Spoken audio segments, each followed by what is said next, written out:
अस्सलाम वालेकुम नाज़रीन, मुबाहिसा में आप सभी का खैर मकदम है। मैं हूं आपका मेज़बान सैयद बाखिर। नाज़रीन, मुल्क एक ऐसे मोड़ पर, एक ऐसी मंजिल पर आकर यानी रुक गया है जहां पर अब आगे के जो हालात हैं वो यकीनन गैर यकीनी जो है नज़र आ रहा है। बहरहाल जब भी कोई चैलेंज, जब भी कोई मुश्किल सूरत हाल दरपेश हो तो फिर उस मौके पर एक अच्छा शहरी होने के नाते हम सब की जिम्मेदारी यही होती है कि हम देश के साथ रहें, देश की अखंडता के साथ रहें, इसकी यूनिटी के साथ रहें और इसकी हिफाजत के लिए क्या कुछ किया जा सकता है बहैसियत शहरी वो काम हम करें।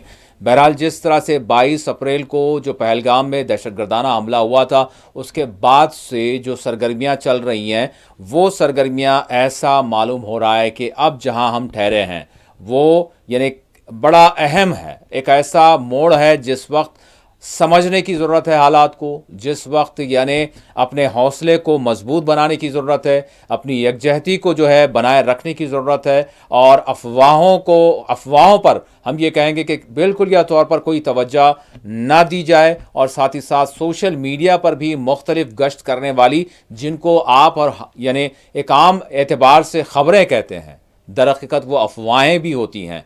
सभी अफवाहें नहीं होती हैं लेकिन ज़्यादातर अगर हम देखें तो जब सूरत हाल कुछ पेचीदा हो तो उस मौके पर बाज़ अनासिर या एलिमेंट्स जो है सरगर्म हो जाते हैं। तो आज ज़रूरत इस बात की है, जिस तरह से सरकार की जानिब से भी हमको ये हम कह सकते हैं कि हमारे शऊर को बेदार करने के लिए, हमारे हौसले को बनाए रखने के लिए और हमको जागरूक रहने के लिए और हमको मुश्किल वक्त में यानी किस तरह की एहतियाती इक़दामात अपनाए जाएं, उस हवाले से जिस तरह से एक यानी हमको ये कहा गया है कि कल के हवाले से 7 मई के हवाले से मॉक ड्रिल करने के लिए 250, पहले 244 की बात आई थी लेकिन 250 सिविल डिफेंस डिस्ट्रिक्ट्स में यहाँ पर मॉक ड्रिल कल की जाएगी, क्योंकि जिस सूरत हाल से, जिन हालात से इस वक्त हम गुजर रहे हैं वो बड़े ही नाजुक हैं। बहरहाल एहतियाती इक़दामात के हवाले से कल सारी चीज़ें बताई जाएंगी कि यानी ऐसे हालात, ऐसा मौका, ऐसा वक्त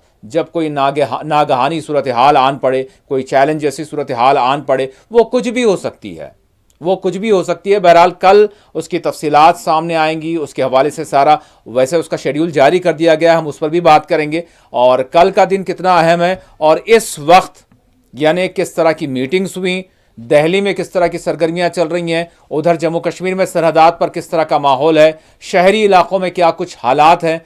बड़ी सूरत हाल हम ये कह सकते हैं, घबराने की कोई ज़रूरत नहीं है लेकिन एहतियात की ज़रूरत है, एहतियाती इक़दामात को अपनाने की ज़रूरत है, अपने शऊर को बेदार करने की ज़रूरत है, साजिशों से बचने की ज़रूरत है या साजिशों जैसे प्रोपोगंडे से बचने की ज़रूरत है। सोशल मीडिया पर गलत अफवाहें फैलाई जाने वाले कंटेंट से बचने की ज़रूरत है। ये सारी चीज़ें हैं। बहरहाल आलमी सतह पर बर-ए-सग़ीर को, सब कॉन्टिनेंट को इस वक्त किस तरह से देखा जा रहा है। सलामती कौंसिल की जानिब से, अक़वाम मुत्तहिदा की जानिब से ये जो सूरत हाल हमारे मुल्क और पड़ोसी मुल्क के दरमियान जो बनी हुई है, इस हवाले से क्या कहा गया है। हमारे जो दोस्त हैं वो हमारे साथ इस वक्त वाक़ईतन किस तरह से खड़े हैं और जो हमारे दुश्मन हैं या फिर हमारे मुखालिफ हैं उनकी क्या सरगर्मियाँ चल रही हैं। सारी चीज़ों पर यानी वक्त कम है लेकिन इस पर हम कोशिश करेंगे कि उन सब का अहाता करें। मेरे साथ इस वक्त जुड़ चुके हैं सीनियर सहाफ़ी, सियासी तजियाकार वाहिद नसीम साहब दिल्ली से, और इनके अलावा हमारे नुमाइंदे शबनम फैयाज़ जम्मू कश्मीर से हमारे साथ जुड़ चुके हैं। मैं दोनों का इस्तकबाल करता हूँ। अस्सलाम वालेकुम। मैं सबसे पहले रुख करूँगा जम्मू कश्मीर का, और जम्मू कश्मीर में किस तरह की सूरत हाल बनी हुई है। वैसे आप ख़बरों में देख रहे हैं लेकिन उसके साथ साथ इस वक्त क्या अपडेट्स हैं, किस तरह की सरगर्मियां चल रही हैं और कल के हवाले से जो मॉक ड्रिल। मैं बाबर साहब आपसे भी और शबनम साहब से भी रिक्वेस्ट करूंगा कि फौज की किसी भी मूवमेंट की चर्चा न की जाए। बिल्कुल ये हमने अपने बुलेटिन में भी ये बात बताई, बिलखुसूस के जिस तरह से मिनिस्ट्री की जानिब से हमारी बाज़ाब्ता तौर पर ये एडवाइज़री जारी की गई, बल्कि ये हिदायत इसको समझा जाए कि किसी भी तरह से जो फ़ौज की राज तौर पर कार्रवाइयाँ होती हैं, कवरेज होती हैं, बहुत सारी चीज़ें जो राजदारी से मुताल्लिक़ा हैं, तो उस हवाले से मोहतात रहने की ज़रूरत है और उस हवाले से बिल्कुल एहतियात के साथ कोई भी कवरेज या फिर कंटेंट को जो है जारी करने या फिर बात करने की ज़रूरत है। जी शबनम। जी बकर भाई, जिस तरह से पहलगाम बायसरन वाक़या पेश आया, जिसमें जो बिल्कुल बेकसूर सयाह थे उनका खून बहाया गया, उसके बाद जिस तरह से भारत की जानिब से लगातार पाकिस्तान पर दबाव बढ़ाने की कोशिश की गई कि उन्होंने किस तरह से ऐसे लोगों की उत्साह दी और उनकी वजह से ये मामला पेश आया है, उसको देखते हुए दोनों ममालिक के बीच जो अब इंतहा को पहुंच गई है कशीदगी, वो देखने को साफ मिल रही है, जिसकी वजह से दोनों ममालिक की तरफ से जो लाइन ऑफ कंट्रोल है, तो दोनों तरफ जो अवामी सतह पे तनाव साफ नजर आ रहा है। और इस दौरान जिस तरह से होम मिनिस्ट्री की जानिब से ये 7 मई को यानी कि कल जो मॉक ड्रिल की हिदायत दी गई है या ये प्रोग्राम रखा गया है कि किस तरह से अगर कोई भी ऐसी मुश्किल सूरत हाल का सामना करना पड़ सकता है, जो जंगी सूरत हाल जो हो, तो उस वक्त आम लोग किस तरह अपनी जान माल की हिफाजत करें, या कहीं पे भी कोई शख्स मौजूद हो तो उसे क्या करना चाहिए, इस तरह की ड्रिल जो है, एक मशक जो है, वो कल होगी। और इस दौरान अगर बात की जाए 1971 के बाद पहली बार इस तरह देखने को मिला है कि एक मशक आवाम को कराई जा रही है। और ये क्योंकि जम्मू कश्मीर में ये मशक बहुत अहमियत की हामिल है, उसकी वजह ये है कि यहाँ जहाँ लाइन ऑफ कंट्रोल है वही इंटरनेशनल बॉर्डर भी है, चाहे हम कुटवा की बात करें, सांबा की बात करें, अखनूर सेक्टर की बात करें, पुंछ, राजौरी और उसी तरह से गुरेज, हम उरी की बात करें, तंगार की, मत्सल की बात करें, तो ये सेक्टर्स ऐसे हैं जहाँ पे बहुत जो हमारी सरहदें हों या हमारा एलओसी हो वो पड़ोसी पाकिस्तान से मिलता है, तो दोनों ममालिक के दरमियान जो एक तनाव की सूरत हाल बनी है, उसको देखते हुए अवाम में तजज्जुब है और तजज्जुब की बात अब आगे ही बढ़ती जा रही है। अब देखना ये होगा कि इस तनाव में अगर कमी आती है तो अवाम पे इसका असर कब तक पड़ेगा, लेकिन जो हालात बने हैं, जो दोनों तरफ से जो बयानात आ रहे हैं, चाहे वो फौजी जराइर के हों, चाहे वो सिविल सरकार की जानिब से हों, या जो इस मामले में जो जितने भी हमारी एजेंसियां हैं उनकी तरफ से जिस तरह के बयानात आते हैं दोनों तरफ से, तो इस पे आवाम जो है उसमें तजज्जुब और तनाव तो है, लेकिन फौजी जमावड़ा जो हम कहेंगे दोनों तरफ से जब सरहदों पे हो तो इससे दोनों ममालिक की जो कशीदगी है उसकी इंतहा का पता भी चलता है। जी शबनम, यानी अभी अच्छा दूसरी चीज़ मैं आपसे जानना चाहूँगा, एक तो मॉक ड्रिल के हवाले से कल की ये जो है हिदायत है, और लेकिन इसके साथ साथ अगर आज देखें हम तो ख़ुद श्रीनगर में आज भी मॉक ड्रिल जो है की गई, अगर हम झील डल की बात करें, और फिर इसके साथ साथ बाज़ अस्पतालों में और फिर स्कूल्स वगैरह में और पब्लिक प्लेसेस में, तो यानी आज ही से हम देख रहे हैं कि कश्मीर में इसका आगाज़ हुआ।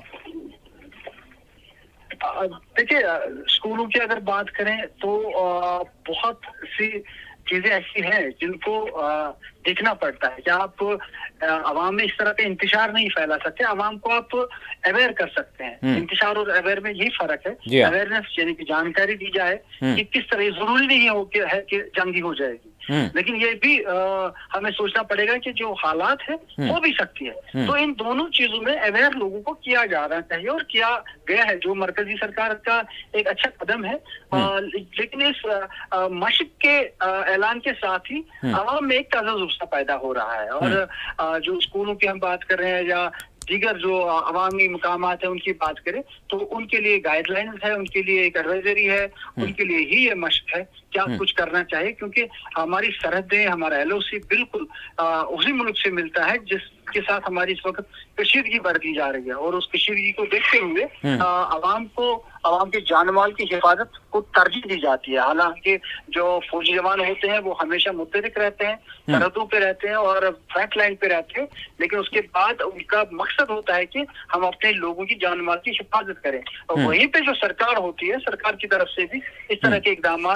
जहाँ तक अगर आप देखें सिविल डिफेंस का जो मॉक ड्रिल है 7 मई का, इसमें जो उसके की जो प्रैक्टिसेस हैं उसमें एयर रेड वार्निंग सायरन्स हैं, और सिविलियन एंड स्टूडेंट ट्रेनिंग है, और क्रैश ब्लैकआउट मेजर्स हैं, और कैमोफ्लैगिंग वाइटल इंस्टॉलेशंस हैं, मतलब जहाँ कहीं भी है तो वहाँ पर भी किस तरह से क्या किया जाना चाहिए, और इसके साथ साथ इवैक्यूएशन प्लान यानी ये बताया जा रहा है कि अपडेट्स एंड बिल्कुल किस तरह से क्या किया जाना चाहिए, बिल्कुल कहीं ये कहीं से भी किस तरह ये से निकलना ड्रिल चाहिए। जी ये ड्रिल या ये मशक इसीलिए होती है जी कि आपको जो जंग में करना है वो जी। आपको सिखाया जाता है। हाँ। बिल्कुल आप समझे, कल जब ये मशक शुरू होगी तो आवाम को बिल्कुल इसका एहसास होगा जैसे जंगी अल्लाह बचाए वो शुरू हुई है। जी जी। और जो सायरन बजेंगे, सायरन बजने का मतलब ये है कि हो सकता है कि जो हमारा जो दुश्मन मुल्क होगा उसकी तरफ से कोई इस तरह का फायर, उस तरह का कोई रैकेट, उस तरह की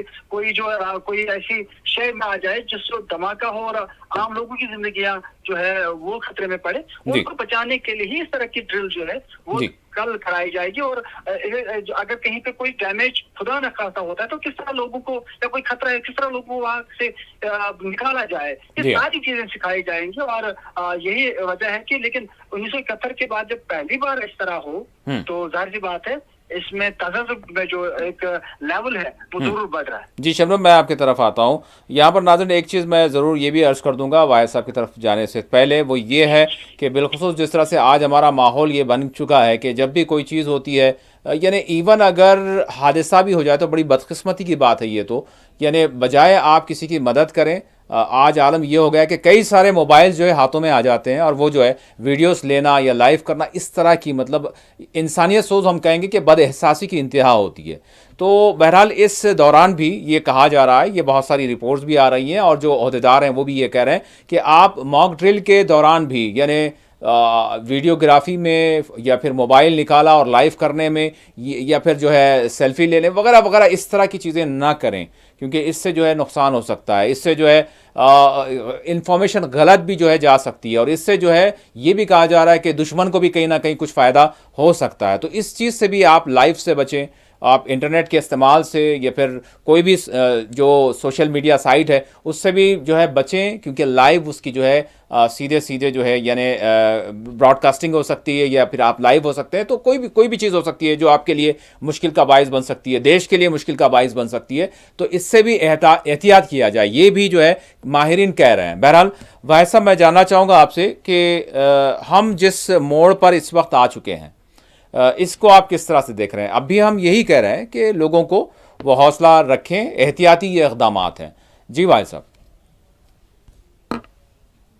जी वाहिद साहब, आवाज़ मिल रही है आपको? जी जी सॉरी जी म्यूट था। जी जी। मैं सवाल दोहराऊं आपको? नहीं कोई बात जी नहीं। देखिए बात सवाल ये है कि ये जो तनाव का माहौल है, ऐसे में जो बेसिकली स्थिति बनती है या जब मॉक ड्रिल की जाती है, या देखिए हम उस पर बात नहीं करना चाहेंगे कि ये है कि अभी तो ये है, इसमें कोई शक नहीं है कि पूरी दुनिया की मीडिया में चर्चा हो रही है कि युद्ध जो है वो नजदीक है। ये हो रही है इसलिए भी क्योंकि अगर हम देखें कि पहले तो जिन देशों ने रोकने की कोशिश भी की थी, बाद में उन्होंने कहा कि नहीं, भारत को आतंकवादी कार्रवाई का बदला लेना चाहिए, इसमें व्लादिमीर पुतिन तक शामिल है। हालांकि लावरोव ने पहले बात की थी। तो कुल मिलाकर बात यह है कि जब सिचुएशन टेंस हो और हमारी तरफ से जो पानी पूरी तरह से रोक देने का कवायद कर दी गई हो, तो स्थिति ऐसा भी होता है ना कि अगर मान लिया भारत ने हमला नहीं भी किया, वो जैसा कि आज उन्होंने पाकिस्तान ने दावा किया है कि वो डैम पर जो है हमला कर, उनका मीडिया जो है इस तरह की बातें कर रहा है। तो अगर ये बातें हो रही है तो इसका मतलब तो खतरा तो है ही ना। तो ऐसे में मॉक ड्रिल तो वैसे भी होती रहनी चाहिए मेरे ख्याल से, साल 2 साल में बीच में हर तरह की मॉक ड्रिल्स होनी चाहिए। उससे फिटनेस लोगों की ठीक रहती है, उससे चुस्ती फुर्ती बनी रहती है, उससे अवेयरनेस बनी रहती है। तो ये तो एक ऐसा कदम है तो वैसे भी मैं मानता हूँ कि साल 2 साल में एक बार होना ही चाहिए। वो भले ही कुछ दिन डिसाइड कर ले जिसमें लोगों की नए आने वाले नई नस्ल के शामिल होने का भी होता है, पुराने लोगों का वो भी जिन्हें कम याददाश्त रहती है उनके लिए भी होता है, और धीरे धीरे अवेयरनेस बढ़ती है। बाकी के देशों में होती रहती है, जैसे इजराइल है या कोई और देश है, उनमें इस तरह की मॉक ड्रिल और इस तरह की प्रैक्टिस है। उनको बाकायदा कितने टाइम के अंदर तुम्हें कहाँ पहुंचना चाहिए, अगर कोई हमला हो तो फिर कैसे तुम्हें बचना चाहिए या क्या होना चाहिए, वो सारी चीजें एक पब्लिक अवेयरनेस के लिए बहुत जरूरी है। और ऐसे हालात में तो उसकी जरूरत पड़ती है, पर वैसे भी जरूरी है। बिल्कुल। वैसा मैं आपकी तरफ आऊँगा। मैं शबनम आपसे आखिरी, फिर उसके बाद फिर हम ज़रूर जो है आपसे रब्ता करते रहेंगे, लेकिन लास्ट इस प्रोग्राम में मैं आपसे सवाल करूंगा और थोड़ा अपडेट भी चाहूँगा कि सर्च ऑपरेशन भी बड़े पैमाने पर चल रहे हैं, और इसके साथ साथ अगर हम देखें वज़ीर आला जम्मू कश्मीर उमर अब्दुल्ला ने कहा है कि भाई ख़बरदार रहें और मोहतात रहें, आप जब सर्च ऑपरेशन करते हैं तो उस वक्त कसूरवारों को ज़रूर जो है पकड़ा जाए, लेकिन बेखसूर जद में ना आए। और महबूबा मुफ्ती ने कहा कि उन्होंने कहा कि 3,000 के करीब जो है गिरफ्तारियां अमल में लाई गई हैं, और पीएसए जो है बड़ी तादाद में लोगों पर जो है पीएसए लगा दिया गया है। उन्होंने भी तशवीश का इजहार करते हुए एलजी को जो है अपना एक मकतूब लिखा है। तो किस तरह की कार्रवाइयाँ सर्च ऑपरेशन के हवाले से चल रही हैं शबनम, पहलगाम हमले के मामले में? जी देखिए, पहलगाम हमला जो है, इसकी वजह से जो फोर्सेस हैं या सिक्योरिटी इदारे हैं, वो काफी मुतहरिक और काफी तेज रफ्तारी से जो है अपनी कार्रवाई आगे बढ़ा रहे हैं, ताकि इस हमले में मुलविस अफराद की सही निशानदेही के साथ साथ उनको वो सजा दी जाए जो इस वक्त मुल्क मुतालबा कर रहा है। जी जी। लेकिन इसमें परेशानियां और तब पैदा हो रही है जब नौजवानों की गिरफ्तारियां अमल में लाएंगी, जिसकी वजह से जितने भी यहाँ पे लीडरान हैं उन्होंने इस पे काफी सवालात खड़े किए, और हर एक का ये जरूर कहना है कि कसूरवार जो भी है उसके खिलाफ आप कार्रवाई करें।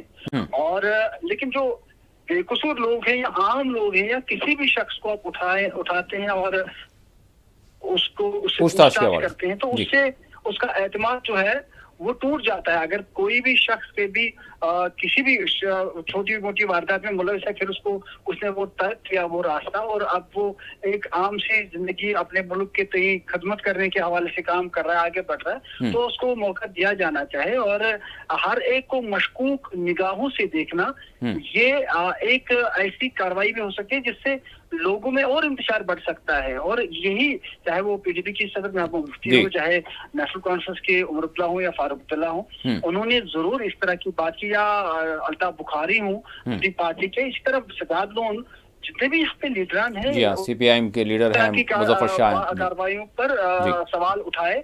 और उन्होंने ये तक कहा कि एक वक्त था जब जो हुर्रियत कॉन्फ्रेंस के साथ 2000 बात करने के लिए सेंटर से टीमें आई, जो पार्लियामेंट में जो मेंबरान पार्लियामेंट है वो आए, मरकज ने कोशिश की, पहल की, लेकिन तब उनके बकौल हुर्रियत पसंद जो लीडरान थे उनको लगता था कि हमारे हाथ में ज्यादा ताकत है, हम अपनी बात ज्यादा तौर मनवा सकते हैं, और वो उसकी वजह से कोई इस तरह की गलती कर बैठे और नुकसान उठाना पड़ा। और यही आज वो दिल्ली को समझाने की कोशिश कर रहे हैं कि इस वक्त आपको लगता है कि हम जो कह रहे हैं कोई आवाज कोई बात कहीं से नहीं हो रही है, तो जिसका मतलब ये नहीं कि आप इसको उसी तरीके से लें। और ये चीजें कभी जिसको हम कह रहे थे जो ओवर कॉन्फिडेंस जब होती है, तो ये कभी फिर नुकसानदेह साबित हो सकती है आपको।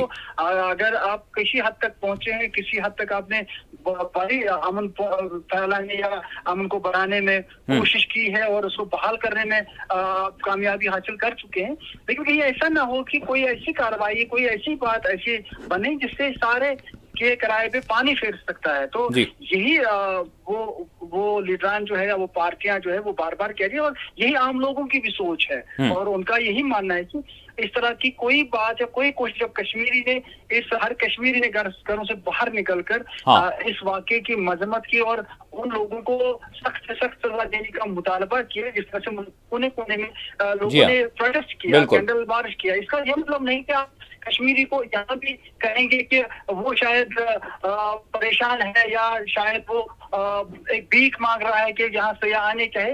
इस तरह की बात है, इंसानियत की बात है। जहाँ आप इंसानियत सोच वाक़ा पेश है तो उसकी मजबूत करते हैं, और कश्मीरी हमेशा इंसानियत का अलम बरदार रहा है। और ये सिर्फ आज नहीं बल्कि महात्मा गांधी तक ने इस बात का एतराफ किया। कोई दुनिया का शख्स जानता है कि जम्मू कश्मीर के लोग, खासकर वादी कश्मीर के लोग, किस तरह पुरअमन मिजाज रखते हैं और किस तरह वो भाईचारे को बाहर रखने की कोशिश करते हैं, लेकिन इसका गलत मतलब भी नहीं निकालना चाहिए। और यही वजह है कि सेंट्रल गवर्नमेंट जो इस वक्त है उनको चाहिए कि वो किसी भी वाक़े को डील करते हुए हर एक अहम नुकात की तरफ तवज्जो दें, बिल्कुल। ताकि ये जो अमन की पटरी पे जो ट्रेन चल रही है ये कहीं लुढ़क ना जाए। बिल्कुल, बहुत शुक्रिया शबनम। हम मज़ीद भी आपसे जो है अपडेट लेते रहेंगे। Thank you very much. यकीनन ये बुनियादी तौर पर बात है कि चाहे सूरत हाल किसी भी तरह की हो, लेकिन आप जिनको अपना कहते हैं तो उनके एतमाद को जो बनाए रखने की आपने बात अब तक की है, जिसका अज़्म आप ज़ाहिर करते हैं, तो उसको जो है ठेस ना पहुँचने पाए। क्योंकि जिस तरह की कार्रवाइयों के हवाले से ख़ुद वहाँ के जो कायदीन हैं वो ये कह रहे हैं कि खुदारा यानी जो इंसानी ख़तरे हैं, जो हमारी पहचान है, जो हम खुद इस बात को जो है इसका दावा करते हैं, तो उसको जो है बनाए रखें और कश्मीरियों के जो है को फिर एक मरतबा जो है वैसे ज़ख्म ना लगाएं जैसे माजी में लगे हैं। जी वाहिद साहब, मैं आपसे जानना चाहूँगा कि इस वक्त यानी आप ये तो मानते हैं कि एक हम देश सारा यानी एक नाजुक सूरत हाल से गुजर रहा है, मुश्किल वक्त से गुजर रहा है, सभी की यकजहती और इत्तेहाद की ज़रूरत है। अब मैं यहाँ पर ये जानना चाहूँगा, देखिए बबांग दहल बड़ी ज़ोरदार तरीके से एक जानिब तो अपोजिशन की जानिब से ये बात की जाती है कि हम आपके साथ हैं, आप जो भी फैसला लेंगे, लेकिन उसी के साथ ये जो बयानात आते हैं, मैं आपसे जानना चाहूँगा इस हवाले से क्या कहेंगे। जैसे मल्लिकार्जुन खड़गे का जो बयान है, उन्होंने जो बात की, क्या बात की, सिक्योरिटी पर जो है सवाल खड़े किए और उन्होंने कहा कि बहरहाल उन्होंने रिपोर्ट्स का यानी हवाला देते हुए कहा कि पहले ही से पता था कि यहाँ पर कुछ होने वाला है।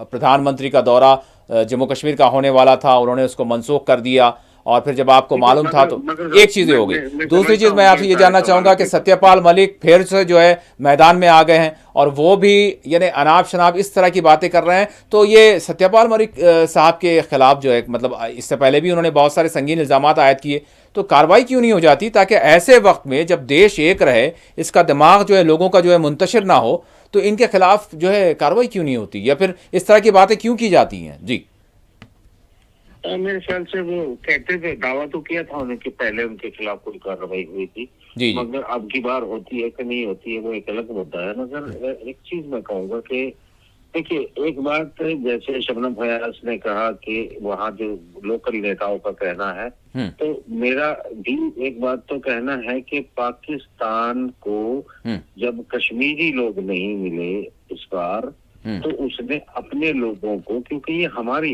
इन्वेस्टिगेशन का हिस्सा है, जो ये कहा जा रहा है कि वो पाकिस्तानी लोग थे जो आए थे और जो आतंकवादी थे, इसका मतलब पाकिस्तान ने अपने लोगों को आतंकवाद करने भेजा। तो ये एक बात आपको नोट करनी होगी कि यानी कश्मीरी लोकल लोग जब उनको पर्याप्त नहीं लगे तो उन्होंने अपने लोगों को ही आतंकवाद करने भेजा। ये इन्वेस्टिगेशन टीम का जो रिजल्ट है वो हम डिस्कस कर रहे हैं। तो उस पर सोचना चाहिए कि अगर वो पाकिस्तानी आए थे तो फिर कश्मीरी लोगों के साथ जो कुछ व्यवहार है वो जरा सोच समझ के किया जाए, पहली बात। और वो ऊपर से एहतजाज करने के लिए, खिलाफत मतलब प्रोटेस्ट करने के लिए पूरा कश्मीर बाहर निकला, ये भी ध्यान में रखना चाहिए। अब आते हैं हम भारत के मतलब जो है सेंटर में। तो जब हम सेंटर में आते हैं तो यहाँ विपक्षी पार्टियां जो कह रही है, सत्यपाल मलिक कह रहा है, बाकी भी बहुत सारे यूट्यूबर कह रहे हैं कि पहले से पता था, 3 दिन पहले से 5 दिन। मेरे ख्याल से ये वक्त नहीं है जब आप इंटरनल ये बात करेंगे कि नहीं, विपक्ष के जो राज्यसभा में जो कायदे अपोजिशन है और कांग्रेस के सरबराह हैं, वो जो है इस तरह की बात इस वक्त कर रहे हैं। नहीं, मेरे ख्याल से बाकर साहब, मैं अपनी तरफ से कहूंगा कि ये बात इस वक्त में नहीं करने का मामला होता है, क्योंकि देश ने ये फैसला कर लिया है, मोदी जी ने और पूरी टीम ने फैसला कर लिया है कि पाकिस्तान को एक बड़ा सबक सिखाना है। इसका बड़ा सबक का मतलब क्या होता है कि हम एक भारी हमले की तरफ बढ़ रहे हैं जी। तो अगर ऐसा है तो फिर एक बात हमको ध्यान रखनी चाहिए, एक बात हमको याद रखनी चाहिए कि अगर हम भारी मतलब किसी युद्ध की तरफ बढ़ रहे हैं, हाँ, अगर हम बढ़ रहे हैं किसी युद्ध की तरफ, तो फिर हमें जो है ये देखना चाहिए कि हम सरकार पर इस तरह का दबाव न बनाए, या जब हम अंतर्राष्ट्रीय बिरादरी को, देश ये कह रहा है कि हमला पाकिस्तान ने किया है और इसका जवाब दिया जाएगा, और हमें जो है लेक्चर देने वाले लोग नहीं चाहिए। लेक्चर तो लाहौरोफ ने भी दिया था कि भाई अमन शांति करनी चाहिए, तो फिर हमारे विदेश मंत्री ने सख्त रुख अपनाया। जी हाँ। और एक जबरदस्त भारत का स्टैंड लेते हुए कहा, यूरोप को भी कहा कि भाई हमें लेक्चर देने वाले नहीं चाहिए, पार्टनर चाहिए। तो फिर पुतिन का फोन आया तो पता चला कि भाई पुतिन ने कहा नहीं नहीं, जो कार्रवाई है वो उनके खिलाफ होनी चाहिए। तो डर गए पुतिन भी, तो वो डर के जो है उन्होंने ये बात कह दी जयशंकर साहब से। तो उनके कार्रवाई होनी चाहिए, बाकी भी सब कह ही रहे हैं। तो ऐसे में जब सभी कोई मना करने वाला नहीं है और ये तय है कि होना ही है, तो ऐसे में विपक्षी पार्टियों को देश को एक होना चाहिए, हमारी फौज का मोरल अप करना चाहिए, सरकार का मनोबल बढ़ाना चाहिए, सरकार के साथ में, मोदी जी के साथ में इस वक्त देश को कंधे से कंधा मिला के खड़ा होना चाहिए कि अगर हमला हम 24 घंटे में करना चाहते हैं तो हम 24 मिनट में कर देना चाहिए। ये ताकत प्रधानमंत्री जी को देनी चाहिए और इसमें कोई भी शक नहीं है कि मोदी जी जो है वो पीछे हटेंगे नहीं। और विपक्षी लोगों को भी जो है, जो ये कह रहे हैं कि 3 दिन पहले से पता था मोदी जी क्यों नहीं गए, पता नहीं गए, इस वक्त उनको बिल्कुल ठेक लगा के खड़ा होना चाहिए। चलो आगे बढ़ो, 24 मिनट में काम खत्म करो। ये तो बेवकूफी की बात है। मतलब ये कह रहे हैं कि मतलब इसमें तो दुनिया अब पर सवाल उठाएगी। देखो पहले कि तुम्हारे घर में लोग कैसे कैसे इल्जाम लगा रहे हैं तुम्हारे ऊपर, तो वो नहीं कमजोर होना चाहिए। मतलब जो होना है उसको जो है, मतलब अमेरिका के लोग मानते हैं जैसे कि वो एक रिपोर्ट के मुताबिक कि भाई 10 साल के अंदर थर्ड वर्ल्ड वॉर हो जाएगा, कोई के अलग अलग कहानियां हैं। हम तो कहते हैं कि जो होता है वो अभी क्यों ना हो जाए। ठीक है भाई साहब, अब यहाँ पर ये तो अंदर की बात होगी, लेकिन अगर बाहर की बात करें और आलमी सतह पर जिस तरह से इस वक्त सब कॉन्टिनेंट को देखा जा रहा है, जिस तरह का तनाव इस वक्त बना हुआ है, तो इसको लेकर जिस तरह की चर्चाएं चल रही हैं, तो यहाँ पर मैं आपसे जानना चाहूँगा कि हम अगर अपने देश के उन साबिक फ़ौजी यानी जो ओहदेदार थे उनको हम जो है नज़रअंदाज नहीं कर सकते भाई साहब। उन्होंने अपनी ज़िंदगियाँ, कुछ तो वो हैं जिन्होंने अपनी ज़िंदगियाँ इसके लिए जो है अपने देश की हिफाजत के लिए क़ुरबान की, और कुछ तो वो हैं जिन्होंने पूरा जो है अपनी ज़िंदगी का एक वक्त जो है देश के लिए दिया, और एक उनका एक्सपीरियंस है। तो हम उनकी राय को, उनकी तजवीज़ को, उनके अंदाज़ों को हम किसी सूरत जो है उसको माइनस नहीं कर सकते, और वो देश के लिए जो एक बहुत बड़ा असासा है, एसेट है।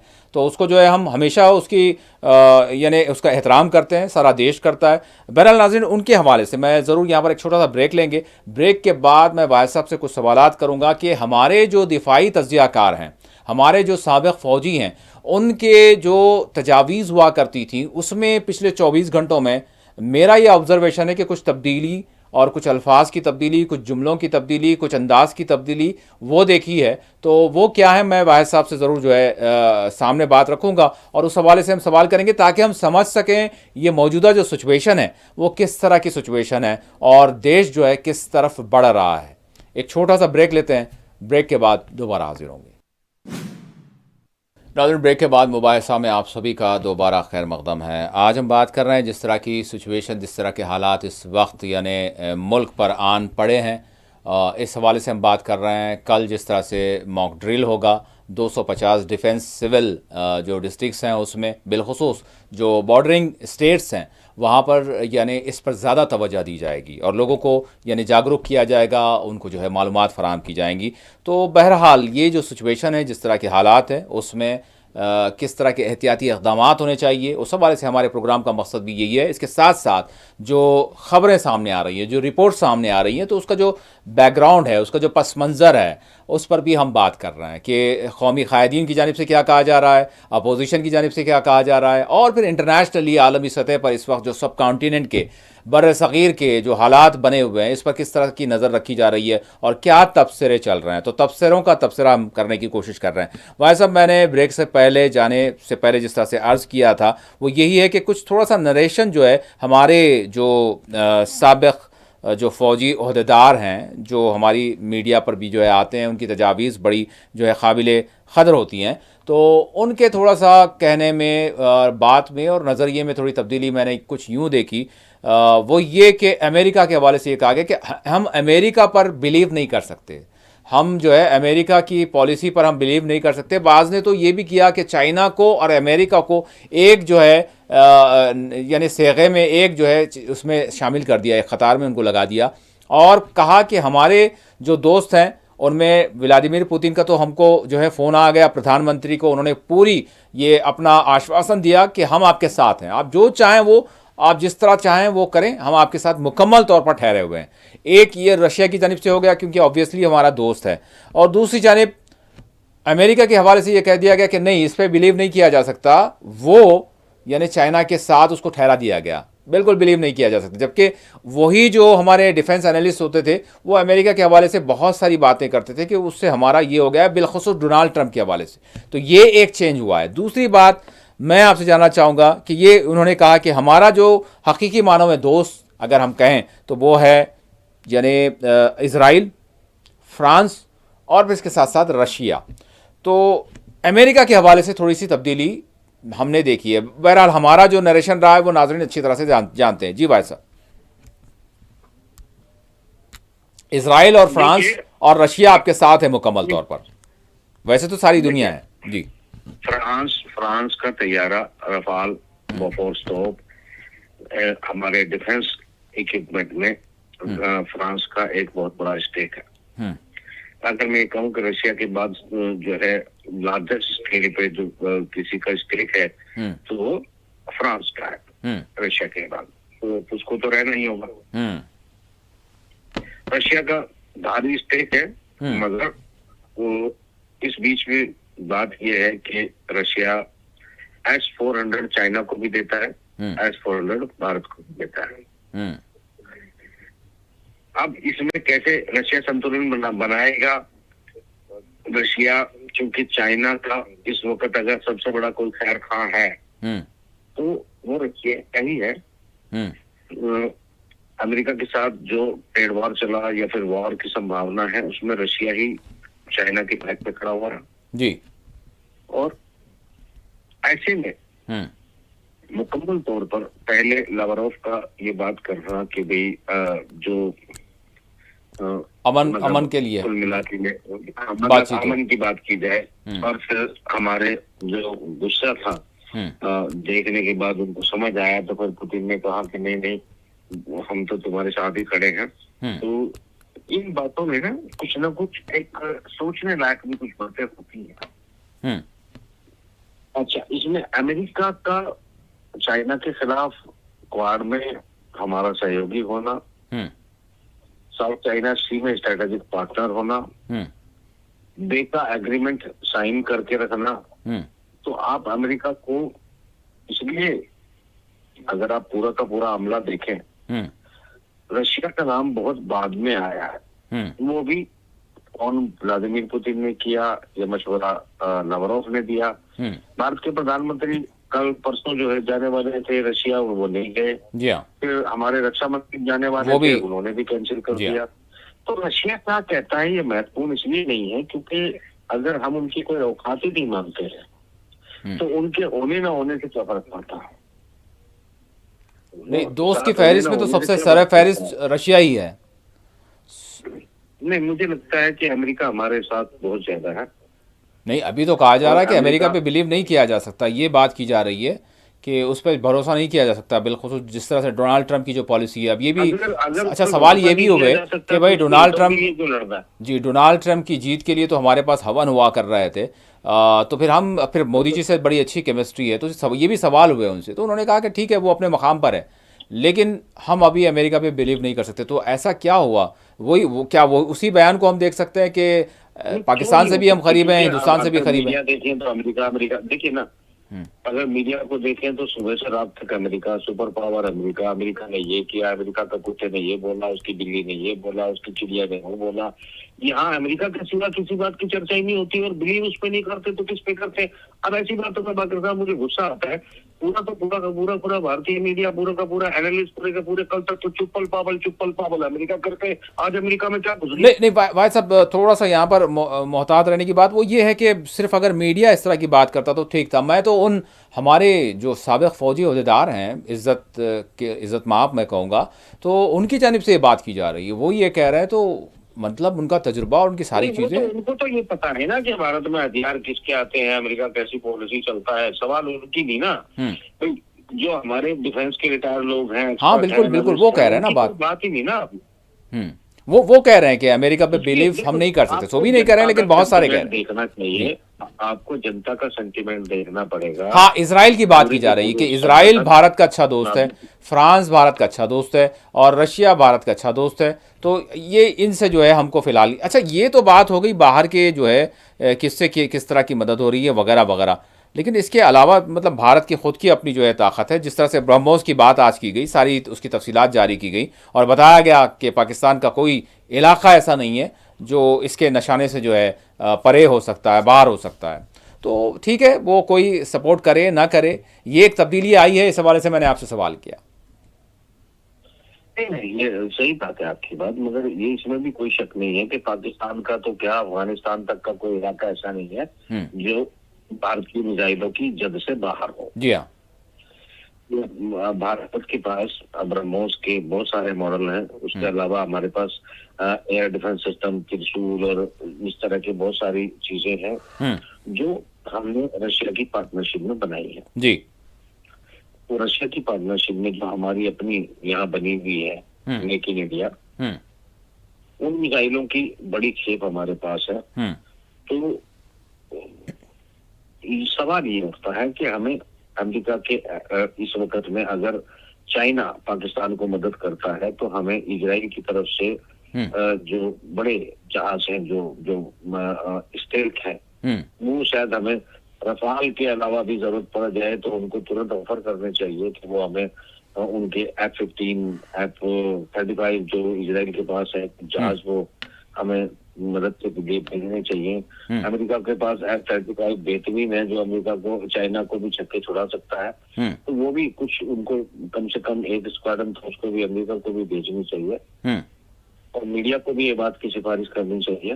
तो अलबत्ता ये है कि जो अगर हम तुलनात्मक देखें तो ये है कि जो मिसाइल का हम परीक्षण करते हैं वही मिसाइल का सेम परीक्षण जो है पाकिस्तान करता आया है, चाहे परमाणु परीक्षण से लेके आज तक की बात हो।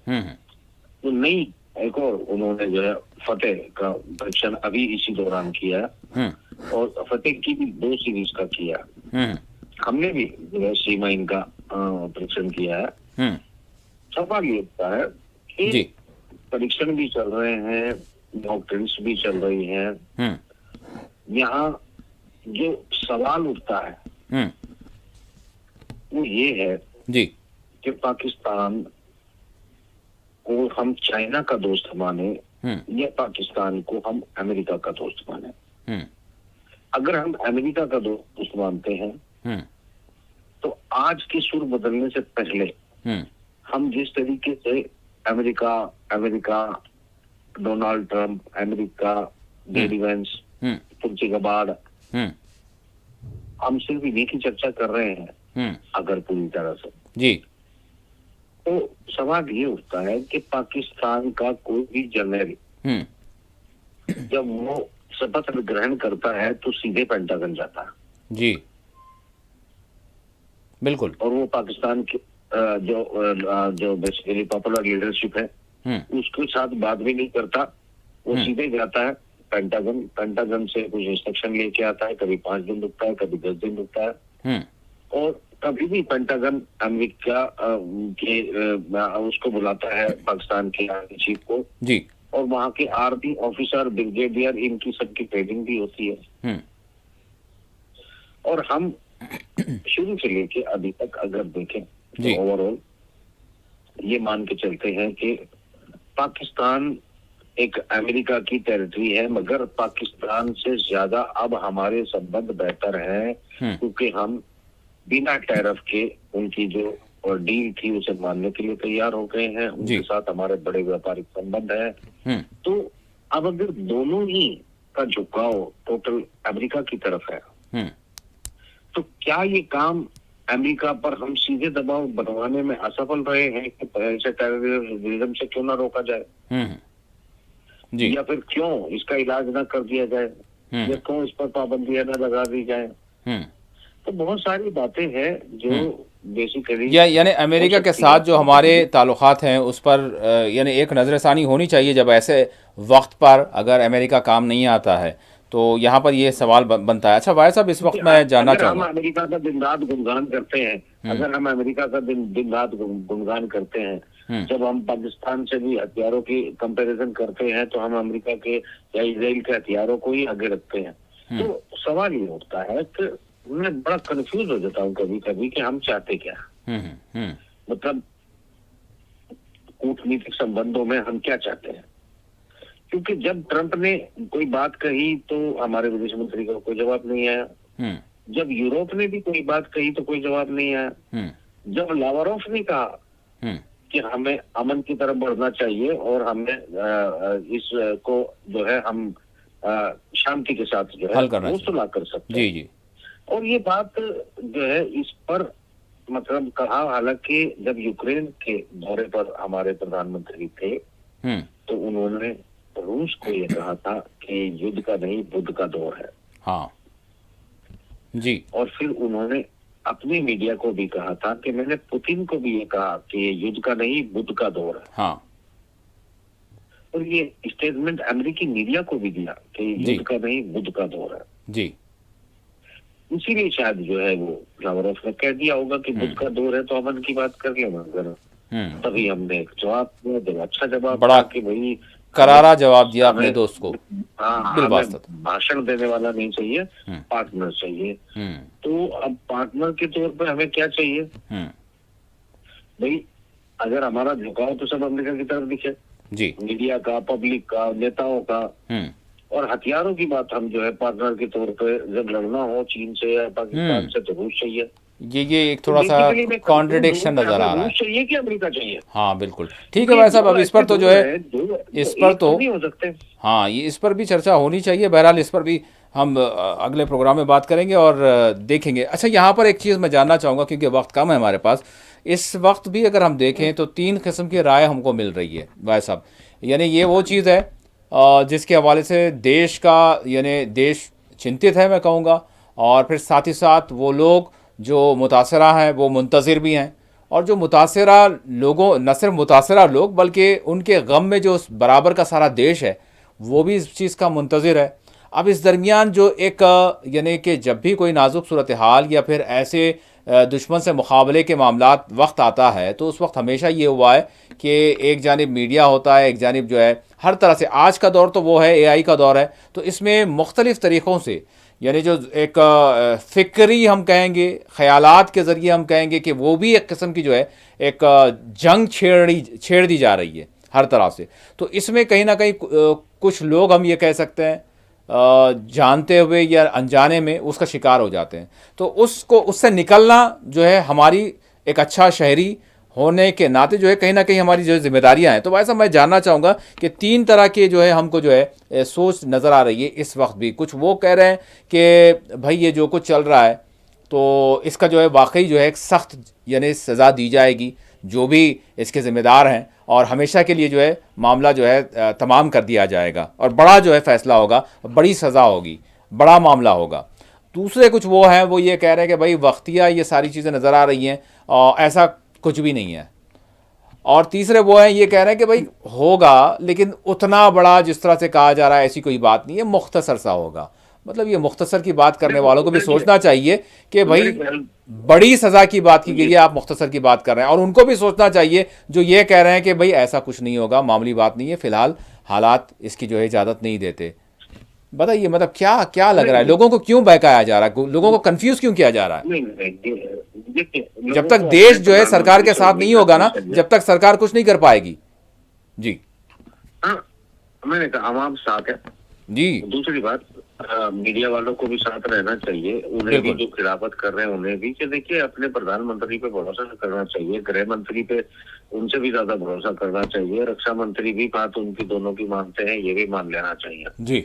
और हमें ये भी मानना चाहिए कि ये पहला मौका है जब पाकिस्तान के साथ तनाव है और अमेरिका हमेशा, चाहे वो 65 की लड़ाई हो चाहे 71 की लड़ाई हो, हमेशा पाकिस्तान की तरफ से आया जी। कहा तो ये भी जाता है कि कारगिल वार में जो है वाजपेयी जी को बिन क्लिंटन का फोन आया था तो मतलब वो तब भी पाकिस्तान की तरफ से ही आया था। तो हर बार पाकिस्तान की तरफ से आने वाला अमेरिका इस बार बज़ाहिर अगर मीडिया की बात माने तो, नेशनल मीडिया की बात माने, राष्ट्रवादी मीडिया की बात माने तो ये जो है हमें लगता है कि अमेरिका भी भारत के साथ खड़ा है। व्लादिमीर पुतिन ने भी कह दिया है कि हम डट के तुम्हारे साथ खड़े हैं। और अकेला चीन क्या कर सकता है? कुछ नहीं कर सकता। चीन पर अमेरिका की पाबंदियां हैं और लगाएंगे, मगर ये अलग बात है कि वो पाबंदी टैरिफ के लगा के उल्टी देनी पड़ गई। और जो चीन ने लगाई थी ये और गुस्से की बात है अमेरिका के लिए कि जो चीन ने लगाई थी उसने वापस भी नहीं ली। अगर चीन इसी तेजी से बढ़ता रहा तो अमेरिका तो तबाह हो जाएगा। आज की बात जब हम कर रहे हैं बात साहब, तो यूरोप के अंदर पिछले साल से भी ज्यादा महंगाई की तराई हो चुकी है। गैस के रेट आसमान छू रहे हैं। तो सूरत हाल ये है कि अगर सितंबर तक और लंबी खिंचती है तो यूरोप तो दिवाली के करीब पहुंच जाएगा। ये हालत हो जाएगी। तो ऐसे में चौतरफा माहौल जो है वो भारत के पक्ष में है। मोदी जी का वैसे ही पूरी दुनिया में रसूख है। ऊपर से पिछली सरकार जब पेंटागन की अमेरिका में ट्रंप की थी, वो कह चुका है कि इस पूरे इलाके में हम चाहते हैं कि भारत को दरोगा बनाया जाए और चीन को भी सबक सिखाया जाए, सीपैक को भी रोका जाए। और वो जो पिछले बार कही थी इस बार भी नीति पे तो कायम ही होगा, क्योंकि चीन के खिलाफ तो वो इस बार पहले से कहीं ज्यादा एग्रेसिव है। और चीन का जो है वो पट्टा पाकिस्तान है। वो पाकिस्तान में से ही सीपैक होके गुजरता है। तो जब इतना माहौल फेवर में हो कि अमेरिका भी फेवर में हो, रूस भी फेवर में हो, खाली चीन बचा हो, और तो हमारे यहाँ हमारे लिए कोई चैलेंज नहीं है, मतलब हमारे लिए कोई बड़ा उतना टफ टारगेट नहीं है, ये बोल रहे हैं। मैं कह रहा हूँ कि हाँ, पाकिस्तान बिल्कुल बड़ा टारगेट नहीं है। इससे ज्यादा जब वहाँ की पाकिस्तान की अपनी जनता अपना देश तोड़ने के लिए तैयार खड़ी हो, जब उन्होंने अपने पॉपुलर लीडर को जेलों में डालकर उल्टा लटका रखा हो और बड़े गंदे गंदे इल्जाम वहाँ की फौज पर लग रहे हो, वहाँ की ज्यादातर जनता के दिलों में वहाँ की आर्मी के खिलाफ जो है नफरत पाई जाती हो, ऐसे में अगर ऐसा माहौल बनाकर छोड़ा जाता है तो इससे पाकिस्तान के जनरल का बड़ा फायदा होगा, पाकिस्तान की फौज का बड़ा फायदा होगा, क्योंकि हुकूमत वहाँ फौज ही चलाती है। तो जो इमरान खान को पॉपुलर लीडरशिप को जेल में डालने की वजह से वहाँ की जनता बिल्कुल फौज के खिलाफ थी, वो युद्ध की बात सुनकर आपस में इकट्ठा हो रहे हैं और फौज से दुश्मनी की बात भूल रहे हैं। अगर इतने नजदीक सबक सिखाने के आकर हम वापस लौटते हैं तो वहाँ की फौज एक तरह से माना जाएगा कि उनकी फौज की बड़ी मदद हो गई और वो अपनी जनता को जो नहीं संभाल पा रहे थे वो अपनी जनता को अपने नजदीक लाने में कामयाब हो गए। तो हर तरफ से नुकसान बैठता है, आप समझे बातों को। जी। अच्छा, दूसरी बात ये है कि देखिए, अच्छा ये भाई साहब ये तो आप यहाँ पर अब थोड़ा सा बिल्कुल मेरे सवाल से मुताल्लिक़ा बात है आपकी। इस पर ये आ जाइए ना, जो हमारे पास बटी हुई राय नज़र आ रही है। कोई कह रहा है कि भाई ऐसा कुछ भी नहीं होगा, कोई कह रहा है कि हाँ थोड़ा बहुत होगा, कोई कह रहा है कि नहीं, बिल्कुल मोदी जी ने जो कहा है वो करके रहेंगे। तो किस तरह से, मतलब हम इसको किस तरह से देखें? मतलब ये अगर राय एक नहीं होगी, सोच एक नहीं होगी, तो फिर देश एक कैसे होगा? मतलब देश की सोच भी तो एक होनी है ना। जमहूरी मुल्क में रहते हैं हम, ये थोड़ी कि कोई डिक्टेटरशिप यहाँ पर चलती है, ऐसा तो नहीं है। तो लोगों के जहनों को मुंतशिर क्यों किया जा रहा है? क्या होना चाहिए एक्चुअल? सरकार का जो मौक़िफ़ है वो होना चाहिए, या फिर ये जो आजू बाजू से जो बातें आ रही हैं कि भाई ऐसा कुछ नहीं होगा या मुख्तसर थोड़ा सा होगा, ऐसा कुछ भी नहीं होगा, कि बस मतलब ऐसी बातें क्यों की जा रही है? तो नेशनल हमारी सिक्योरिटी की बात है और देश की जो है सारी दुनिया के सामने एक साख बन आई है। तो प्रधानमंत्री की बात को देखें या इन लोगों की बात को देखें? माकर साहब, मुझे छोटे मोटे कार्रवाई की बात इसलिए नहीं नजर आती कि मोदी जी तो बहुत गुस्से में है मोदी जी, सिविलियन के ऊपर बहुत बड़ा हुआ है। दूसरी बात ये है कि सिविलियन पर भी मजहब पूछकर हुआ है। तो यहाँ पर जो है वो ये छोटा मोटा नहीं होगा, पिछले बार का इल्जाम ही नहीं निपटा जा रहा है। चौथी बात ये है कि अगर छोटा मोटा कोई हमला करके नहीं, मतलब छोड़ सख्त दिया जाता सख्त सजा है, वाला तो मामला होगा, उस बहुत हमले से सख्त सजा वाला। सुनिए ना, पूरी बात सुन लीजिए ना। अगर छोड़ दिया जाता है तो पाकिस्तान के जनरल विस्की, कहता हूँ मैं उसको, मेरा दारूबाज, वो जो जनरल वहां का है आसिफ मुनीर, तो जनरल विस्की जो है उसकी बहुत बड़ी मदद हो जाएगी। और अगर शांति होगी उसके बाद, तो जो लोग आज मोदी जी के खिलाफ बोल रहे हैं या बटी हुई राय है, तो ये तो खुल के कहने के वहां के जनरल की मदद कर दी है, क्योंकि वहां की जनता उसके खिलाफ थी, तो उसका माहौल बनाने में जो है मदद कर दी है। मुझे नहीं लगता कि भारत की कूटनीति इतनी कमजोर है। जयशंकर जैसा महान बुद्धिमान, महाबुद्धिमान आदमी हमारे पास मौजूद है। मोदी जी जैसे सशक्त और ताकतवर लौह पुरुष विश्व गुरु हमारे पास है। तो ऐसा नहीं नागरिकता अंदाजा लगा सकते कि कोई छोटी मोटी स्ट्राइक करके छोड़ा जा सकता है। और ये जो ड्रिल हो रही है ना, देखिए आप ड्रिल से अंदाजा लगा सकते हैं कि हमारे इरादे कैसे हैं। देखिए मॉक ड्रिल हो रही है, बाद लोगों को शर्म आनी चाहिए, ये बोल रहे हैं कि ये देखो, माहौल बना रहे हैं, एक सिर्फ बात ये बोल रहे हैं। समझिए। जी, नहीं, माहौल नहीं बना रहे सिर्फ हैं, माहौल बना रहे हैं, ये ड्रिल में बोल रहे हैं। लाइटें बंद की जा रही हैं। देखिए ना, लाइटें बंद की जा रही हैं, लाइटें बंद करके जो है प्रैक्टिस की जा रही है, और सायरन बजाकर जो है वो प्रैक्टिस की जा रही है। वो सायरन बजाकर किसी, जैसे इजराइल में तो ये होता है कि जब सायरन बजता है तो लोग बंकर में चले जाते हैं। रूस में भी जब सायरन या यूक्रेन में बजता है तो लोग नीचे जो मेट्रो स्टेशन होते हैं, क्योंकि वहाँ हर शहर में मेट्रो स्टेशन मौजूद है या बंकर मौजूद है, हर घरों के नीचे तहखाने मौजूद है, हर घर के नीचे, तो वो उसमें चले जाते हैं।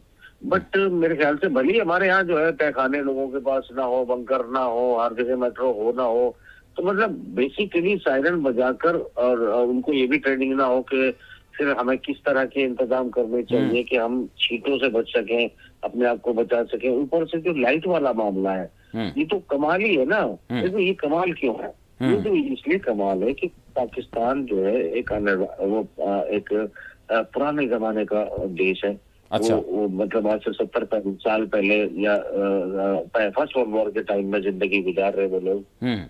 खाने को, पहनने को, तकनीक में हम पे कुछ भी नहीं है। हालांकि देखिए हमारी फौज के पास या दुनिया के किसी भी छोटे से बांग्लादेश के पास भी जो है नाइट विजन कैमरे भी हैं, और उनके रडार में भी नाइट विजन है। थर्मल सैटेलाइट को आप जानते होंगे, जो आपको जो है पूरा विजन भी दिखाता है, घर के अंदर बैठे हुए भी दिखाता है, सारी चीजें बांग्लादेश के और नेपाल के पास भी है यूज करने के लिए। पर अच्छी बात इसमें यह है कि ये पाकिस्तान के पास नहीं है, इसलिए हमें जो है लाइट बंद करके ड्रिल करना चाहिए, क्योंकि वो जो अगर लाइट खुली हुई होगी, लाइटें होंगी, तो उसको तो दिखाई देगा। और अगर ये हम बंद कर देंगे तो उसको कुछ भी दिखाई नहीं देगा, वो अंधा हो जाएगा। वो बादल की तरह हमारे यहाँ बादल आ जाएंगे लोग हैं और बस कमाल के लोग हैं, और इससे आपको नाउम्मीद नहीं होना चाहिए।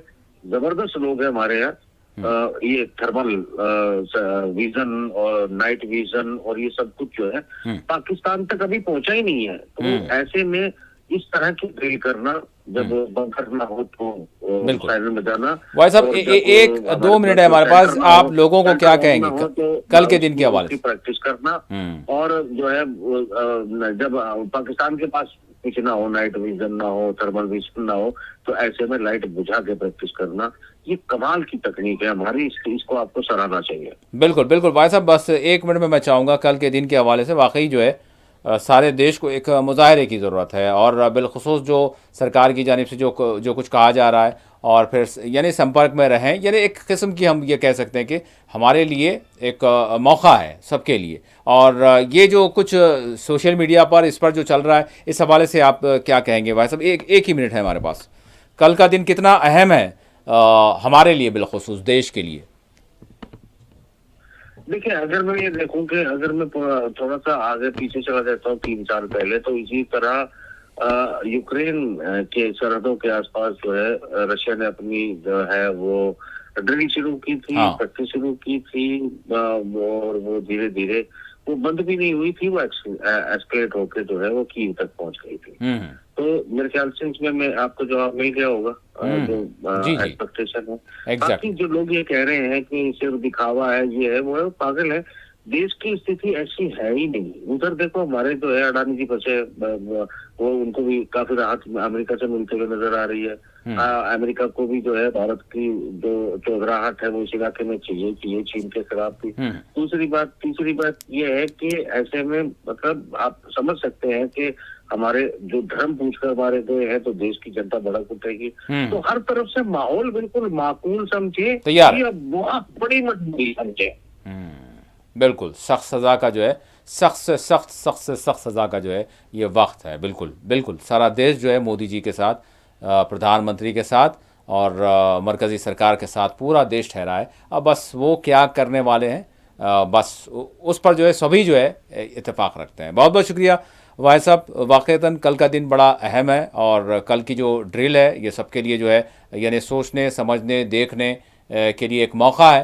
अब बहरहाल आगे जो जो सूरत हाल, जो जो मामलात रहेंगे वो सारी चीज़ें जो है उसी पर जो है अमल करना होगा। बहरहाल इसी के साथ खुसूसी प्रोग्राम मुबाहिसा अपने अख्ताम को पहुँचता है। अल्लाह हाफ़िज़।